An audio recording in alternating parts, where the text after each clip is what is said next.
mengetahui harapan-harapan dari negara Timur Tengah tersebut, bagaimana menghadapi Israel, bagaimana menghadapi Amerika Serikat, dan juga mencegah terjadinya konflik-konflik akibat penyelesaian yang tidak diselesaikan. Dalam lawatan ke Amerika Serikat, Presiden Prabowo akan berpidato dalam sesi debat umum pada sidang ke-80 Majelis Umum PBB. Prabowo juga dijadwalkan melakukan pertemuan bilateral dengan sejumlah pemimpin dunia.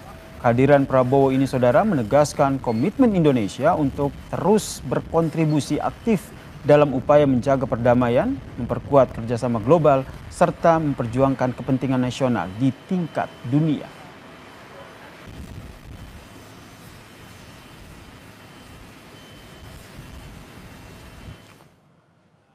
Presiden kan baru aja.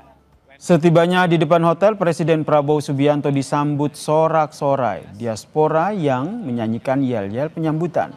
Ada sekitar 30 diaspora yang terdiri dari mahasiswa, masyarakat, serta perwakilan dan juga keluarga Konsulat Jenderal RI yang menyalami Prabowo Subianto dan berbincang dengan Prabowo Subianto, saudara. Setelah itu, ada dua anak kecil yang mengenakan pakaian adat memberikan bunga kepada Presiden Prabowo. Ada aspirasi bagi diaspora yang ada di Amerika. Iya sih, kebetulan Pak. Setelah 10 tahun absen, Presiden RI akhirnya akan hadir langsung di sidang Majelis Umum PBB ke-80 di New York, Amerika Serikat. Tak hanya hadir, namun Presiden Prabowo juga akan berpidato sebagai pembicara. Menteri Luar Negeri Sugiono mengatakan, dalam sidang Majelis Umum itu, Prabowo akan diberikan kesempatan sebagai pembicara ketiga setelah Presiden Brazil dan Presiden Amerika Serikat Donald Trump. Umum Perserikatan Bangsa-Bangsa yang ke-80 menghadiri beberapa agenda, utamanya nanti ada agenda tentang two-state solution pada tanggal 22 September yang kemudian akan dilanjutkan dengan acara pembukaan dan debat pada sidang umum tanggal 23 September. Beliau mendapatkan urutan berbicara yang ketiga setelah Brazil dan Amerika Serikat.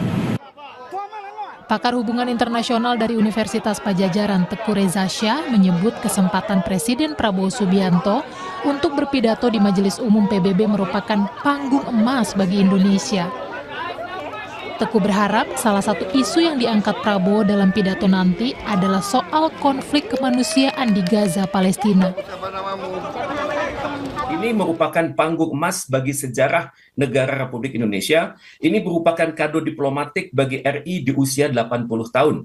Kemudian ini akan berbicara banyak sekali Pak Prabowo ini. Beliau berbicara dalam kapasitas sebagai Presiden Republik Indonesia, beliau berbicara sebagai pendiri ASEAN, berbicara sebagai pendiri gerakan non-blok, sudah mengetahui harapan-harapan dari negara Timur Tengah tersebut, bagaimana menghadapi Israel, bagaimana menghadapi Amerika Serikat, dan juga mencegah terjadinya konflik-konflik akibat penyelesaian yang tidak diselesaikan, tapi juga akibat keras kepalanya Israel yang mencoba melakukan serangan preemptive strike terhadap pihak-pihak yang diduga bersimpati kepada negara Palestina.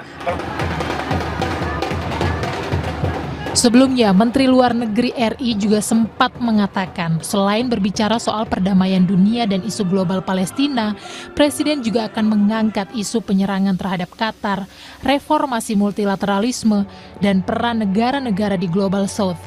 Presiden juga akan mengenalkan Astacita ke panggung dunia.